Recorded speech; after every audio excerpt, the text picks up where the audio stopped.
It's time to take your relationship with money past the place of uncertainty and complexity through the challenging transitions to that good place where your money is doing exactly what you want for your life. This is Getting There, the Financial Good Place podcast with Esther Szabo, CFP, and Eric Shea, CFA, from Gates Pass Advisors. Esther and Eric guide you to the good place of financial fulfillment and security. Are you ready to get there?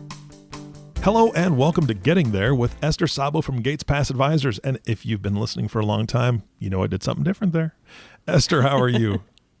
I'm doing great, Eric. It's so good to talk with you again. It is so good to be back with you, and I'm excited. Getting There. It's a totally new name for the podcast. What is going on with that, Esther?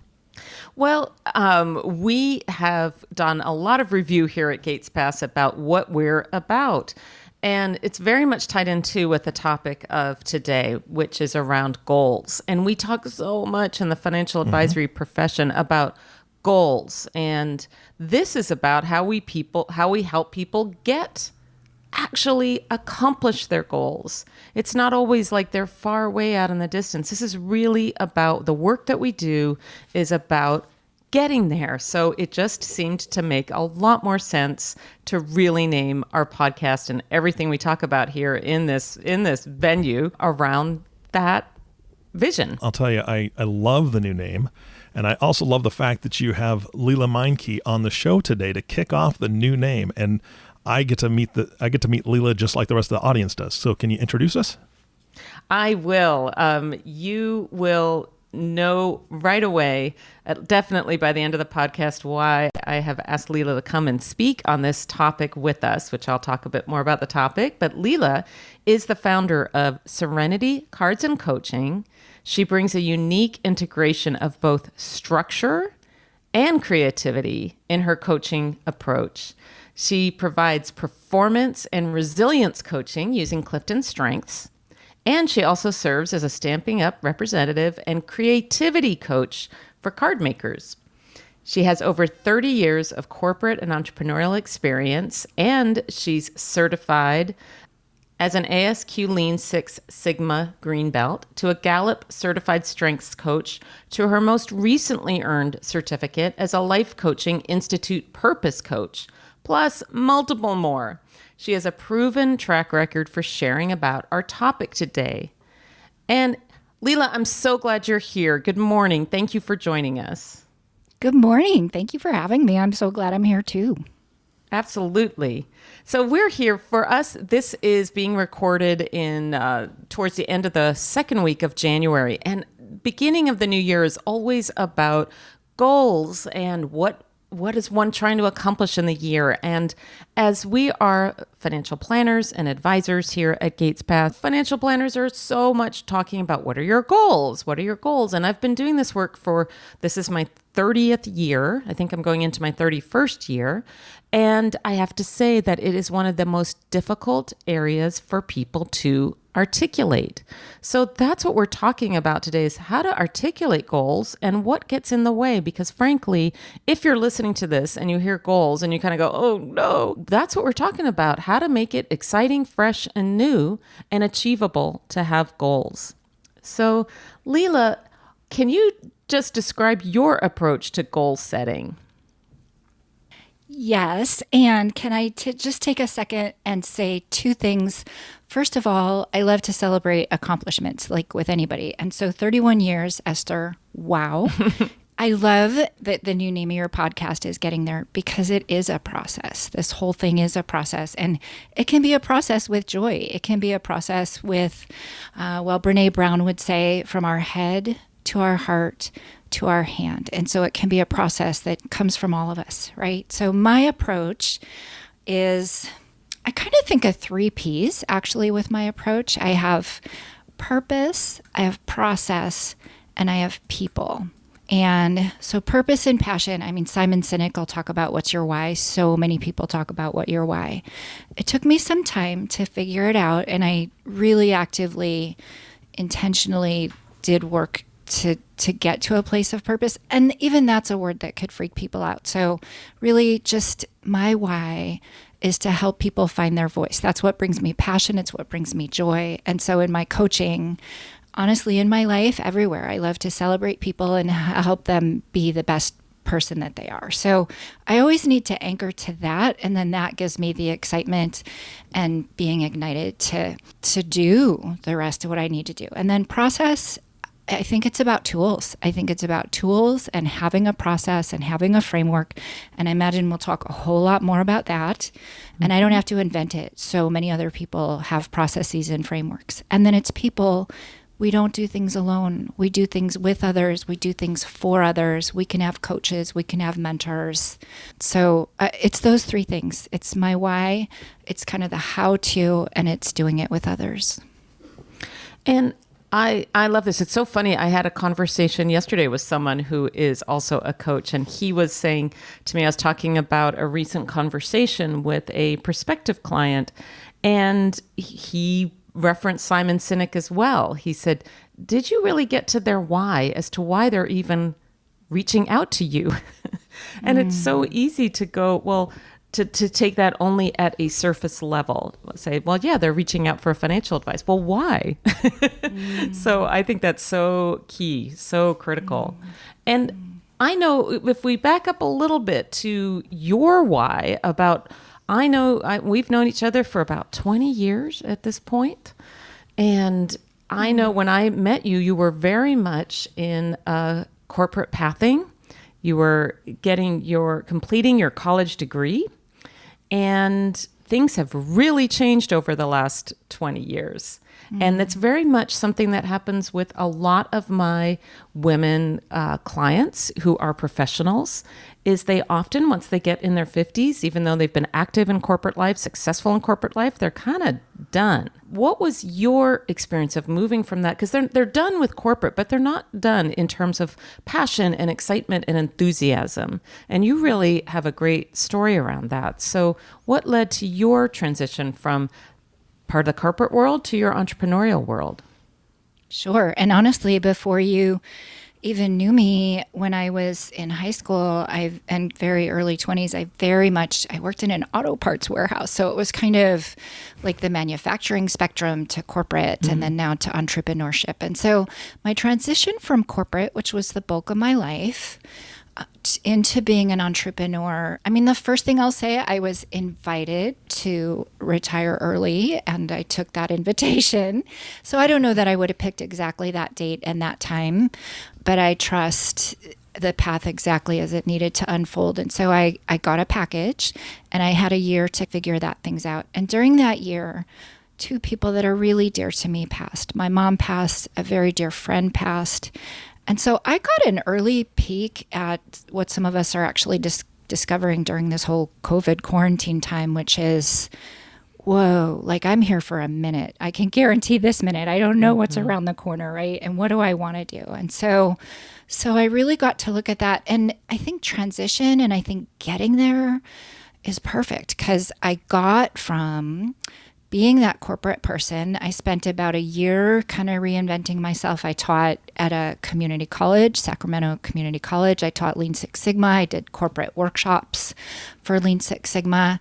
And so I did, and I'm grateful for connections and grace and so many, we don't do things alone, but I got to have a year of doing consulting work. And I was working with a coach because I believe in coaches. I'm not just like drinking the Kool-Aid. Like I work with my coach actively. And that wasn't like the end state. So then I said, gosh, really, there's a day where I would love to do like half-time doing my card making business and my creativity and my art and half-time doing one-on-one coaching. And I'm here today to tell you that now that second reinvention has happened and I'm not done. Now I'm like, hey, I want to fine tune that. I really want to focus on purpose. And anyway, I'm so grateful really to have been able to experience that. And it's so critical in the work we do as financial planning and advising here because personal finance is a key part of all of this. We're not going to focus so much on cash flow planning and all around, those types of things are for today, but you really had to look at those things as well as part of your evolution. Oh my gosh. Yes. Finances, like how can you do any of this without that, right? So One very lucky gift I had in my whole journey was one of my very first roles was I worked in a retirement planning firm. So I really got to see the importance, like that seed got planted very, very early on. So that was in the back of my mind. But I don't know, when I started in my corporate role, there was a beautiful company match program, and I took advantage of it. And my husband and I are both very responsible. And I told you I love coaches. I have a financial planner. I work with coaches. And so I've had financial planning guidance, and I'm in a place today where I can make some of those career decisions. And oh my gosh, I don't know. Honestly, I don't know what I would do without you guys, really. Like, I wouldn't have the freedom I have today without being able to like go in and safely talk about, what do I want to do? What do we have today? What do I really need? And to do it with a trusted advisor who gets to my why, who gets to Bob and my why, and then also brings the expertise of how to get there. So, I guess goals are, like, we both jointly together wanted a comfortable semi-retirement, retirement. We want to travel, and we will again. I know it.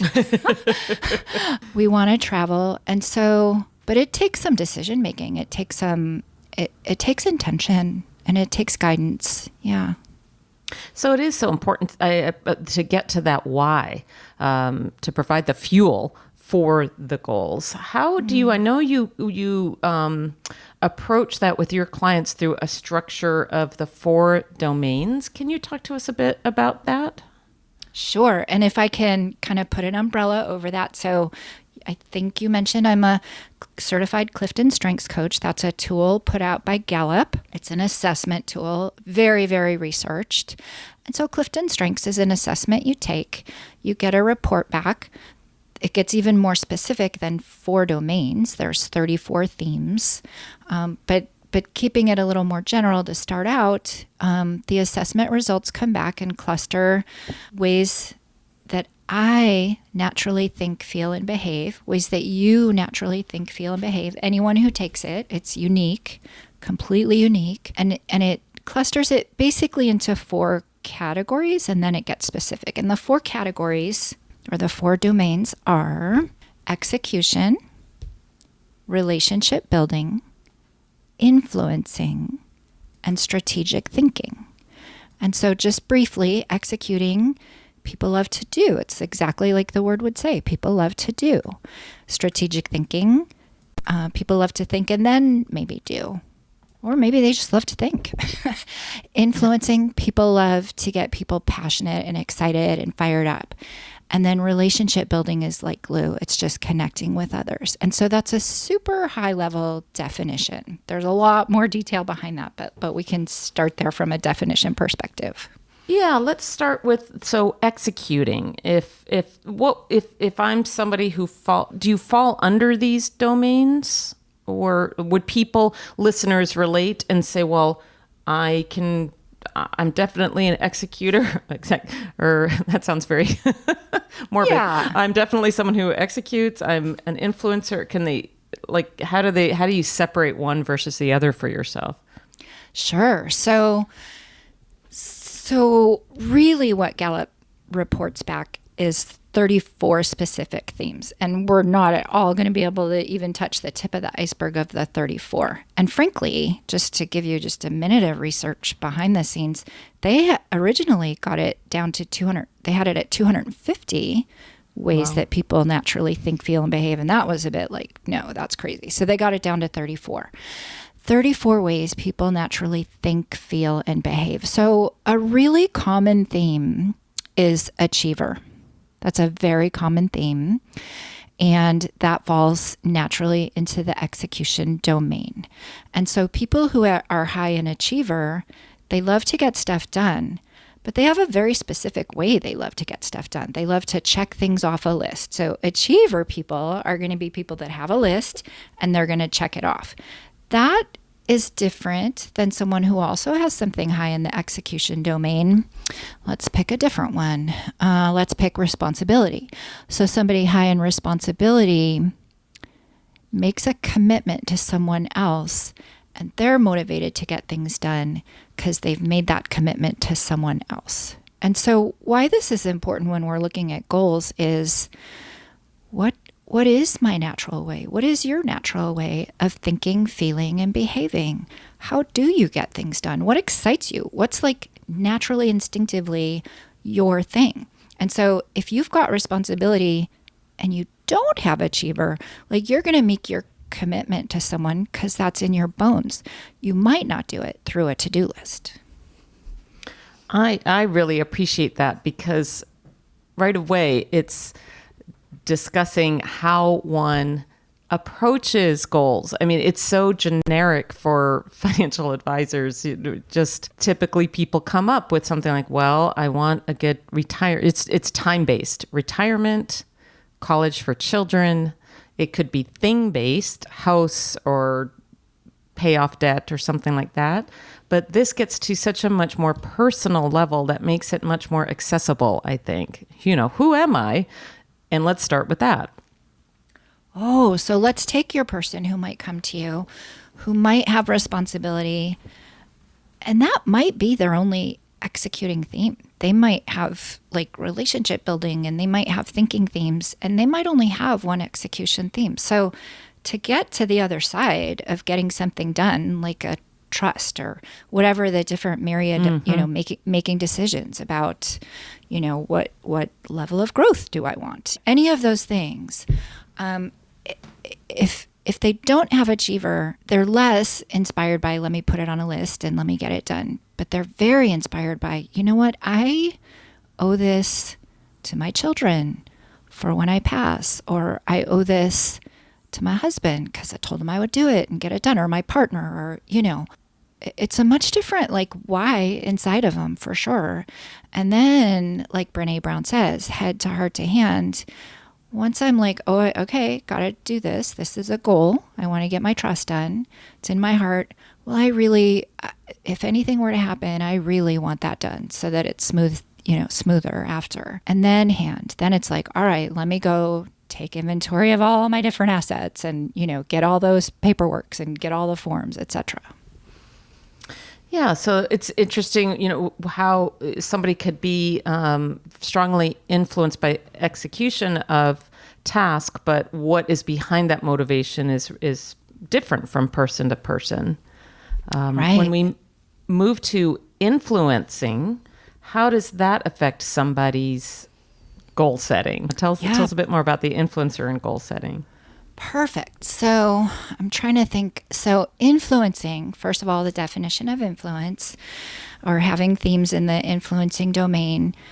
People high in influence. Well, I mean, it's timely because we're coming up to, or we've recently passed Martin Luther King. I have a dream, right? He's an influencer. He has a dream. And so he takes that, activate and inspire others and take people to action, right? When I think about the influence domain, there's a theme that really comes up, and it's pretty rare, but it's the one that comes up to me in terms of thinking about retirement planning and financial planning and long-term planning. There's a theme called significance, and that's much different than a theme called woo. So significance is legacy, and it's the long term, and it's like, why are we doing what we're doing, and what's our desire, and what's the mission, and why does it matter? So someone with that theme is going to be thinking, what's their legacy? Gosh, I want to leave thus and such in my trust to someone.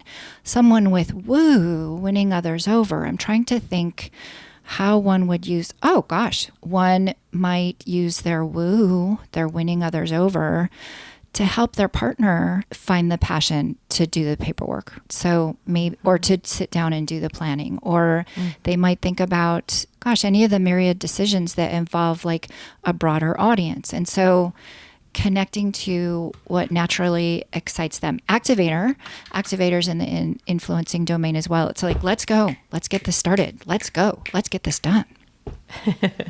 Let's get excited about it. And that's often where people are, right? Whether it's a change of eating habits or, you know what, I've been thinking about this for a while. I'm ready to move forward is what I'm hearing. I'm either going to be the person in my partnership because typically there is one in the partnership that wants to move forward with these things and the other one who is a little bit not so into it and would rather spend their time in any myriad of other ways.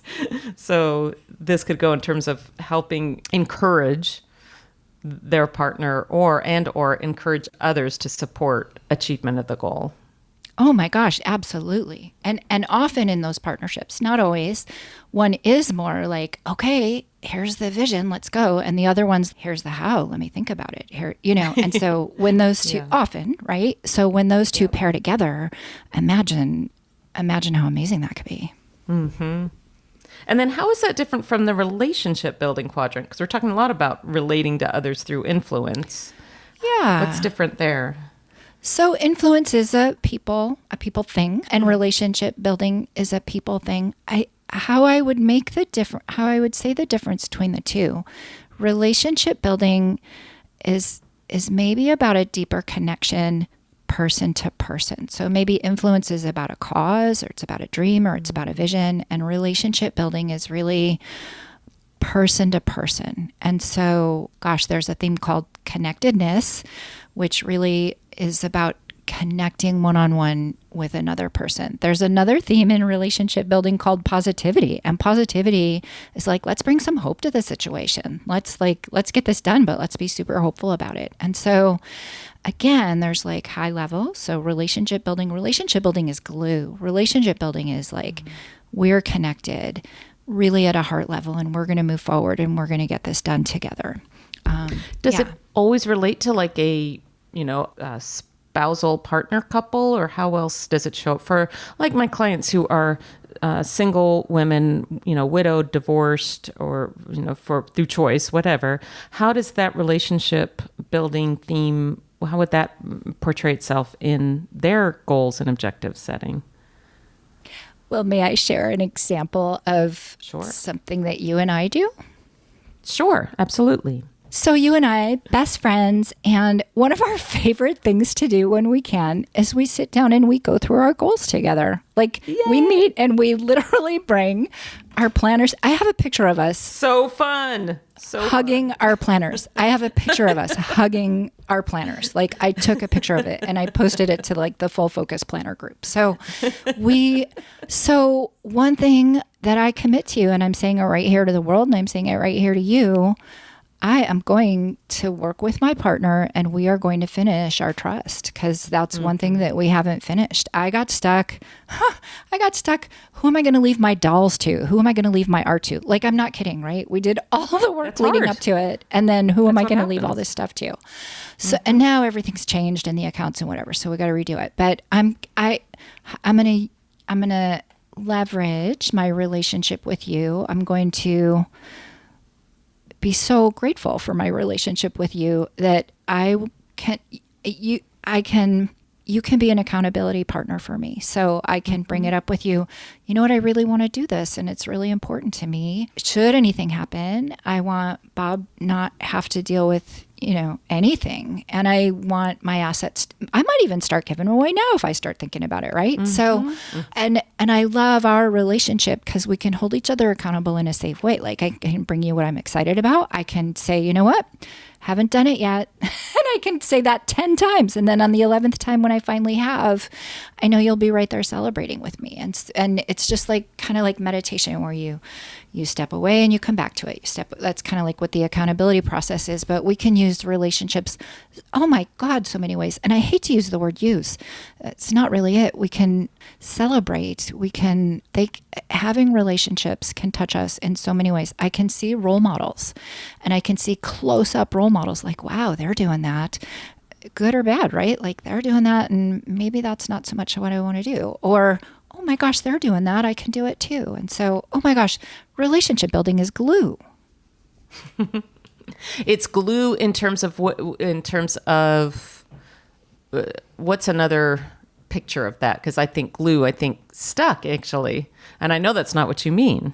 So when I think of glue and when I think of relationships, I think of a bond, I think of a connection, I honestly, I talked earlier about people, process, purpose. Purpose doesn't matter unless people are there. Process doesn't matter unless people are there. And connected people, not just someone, like we all need each other and we all help each other. And so what's the point if it's not for other people and with other people? And it's so helpful because I think it's one of the things we've gone through so far. This is the beginning of our third year really with COVID. And so it's been such a challenging time because of the isolation. And I do think it's one of the reasons that, and we're going to get to this, we're going to have a second session. That was always the intention, where we're getting to the obstacles, specific obstacles around goal setting. And one of it is people are weary. It's kind of like this feeling of life isn't in our control because of this pandemic. So I appreciate the ways that you talk about, Lela, the ways that relationship is still so important, whether or not we are in a position to physically get together, to still make it a priority because it's so important for creating the juice of achieving purpose and passion. Oh gosh. So we can absolutely want that and build that and be intentional about connections for people we can be with. And then honestly, really what's super in front of us right now is having those connections with those that we're with a whole lot more. And both are important. So on a personal note, one goal I did not anticipate having this year was at 58 years old, learning how to cook. I did not anticipate having that goal. And yet my husband was doing all the cooking and he was just like, please help. And so even learning how to cook, is that in my full focus planner? Is it on my agenda? No, but was it a goal? Yeah. And gosh, did I make a good meal last night, right? Like it took 6 months, but, and we're learning how to work together. And I mean, there's so many things about all of that, but the why is, and really there's two whys. One is like for the short haul, I want to be there. Well, I want to eat. And then, and then I want to be there and not have that entire burden on my husband, who has traditionally been the one who cooks. And then really, if I'm thinking for the long haul, he is a little bit older than me, actuarially speaking, assuming everything goes well in the normal course of things. Like there might come a day where naturally he's going to not be able to cook as much and I'm going to need to cook more. And so for the long haul, like it was just a good investment. So goals can be something even as simple as learning a new skill, showing up a new way for a partner with a partner, for a home member with a home member, for someone, close to us day to day. So yes, it's what you were saying, which is like keeping those connections outside of the home or outside of the like immediate circle, but really also being super mindful about tending to those connections within the closer circle too. Yep.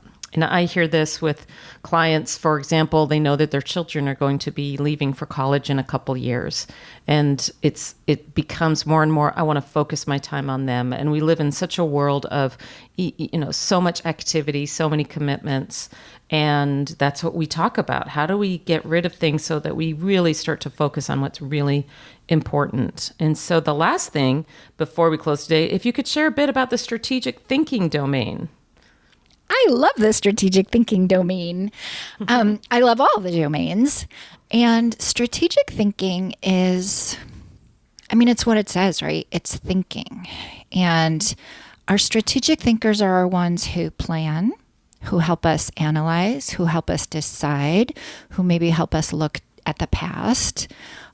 Strategic thinkers are going to help us figure out the path and the way to get there. They're going to give us context for the decisions that we're making. And so, we need all the domains. We need every single one. And we need every single unique combination because nobody's just in one box. But when we think about thinking in goals, and when we think about thinking like specifically with retirement planning and financial planning, we do want a thinker in the midst. And so if we have that gift ourselves, awesome. If we don't have that gift ourselves, let's bring someone else in who can help bring that gift, and let's not be threatened by it, and let's trust that, we align on our values and make our values clear, and then let's work toward coming up with a plan and then putting that in place. Yeah. Lela, thank you so much for all of this. I appreciate so much the context of, and it's how we work. We start with the client first. Who are they? It's so funny. I recently had someone who was referred to me, and I don't know them at all. And they emailed me and said, well, what would you recommend for people like us? I have no idea who you are. You are people who can email. And I generally know what stage of life they're transitioning. But between that, there are no two people exactly alike. And they may have similar goals, i.e. retirement, but what they want to do in retirement, what's fulfilling, etc., and what they want to keep in and what they want to keep out. Very different person to person. So I really appreciate what you've brought us through today in terms of this way of looking at oneself first, that there is no one size fits all in terms of goal setting, what accomplishment, perception of accomplishment, it all varies. And I imagine that's your experience too as a coach. Is that correct? Absolutely. It all starts with self-awareness and then very closely followed by why, right? And when we've got this, like, who am I? Who uniquely am I in this mix? And if people need help with that, Clifton Strengths, over 26 million people worldwide have taken the Clifton Strengths assessment. You can either get your top 5 results or all 34, and it'll start to give you some domain information. But when we have that self-awareness through whatever way we get to that, and we really, I'm going to say it, when we love ourselves for who we are and we accept ourselves for who we are, and we know, you know what, maybe I'm not a thinker. Maybe I am a doer. Let me partner with someone else. And we take should out of it and we take shame out of it. We really, in one of my coaching classes, I know who I am. I know who I'm not. And that's okay. I know who you are. I know who you're not. And that's okay. And together we serve. So I think when we can get to that self-awareness, self-acceptance place, and then from there kind of build on that, why we're building toward what we're building. And then the third component I would just add to that is just what kind of tools can help us get there and what kind of community can help us get there. So, yeah. Well, we're going to continue with all this in our next podcast together, where we'll be talking more deeply in terms of what's our get there and what are the obstacles. There's common obstacles that come up for everyone, and we'll be addressing what those are typically and what are the ways to overcome them. And so, Lela, in the meantime, if someone, I know you have different opportunities coming up, and could you share about those and how one could connect with you? Sure. Thank you. So I'm going to provide one link, which is kind of going to give a summary to all of this, but I do one-on-one coaching and workshops, and I meet people right exactly where they are. I love to do it. I can help you connect with that Clifton Strengths assessment. And I do have an upcoming vision board class, so we didn't get to talk about that tool yet. I hope we get to talk about it next time because it kind of helps us connect to our why and our vision and our dream and the opportunities, which is the flip side of stuck, by the way. Like, what could it be? So we're going to open that door.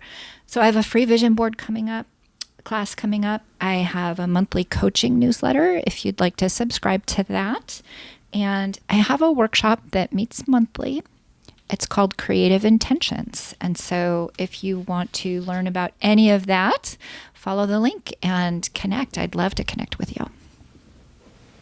Thank you, Lela. And you have a website, I believe, as well? I do. That's lelameinke.com. LeLameinke.com.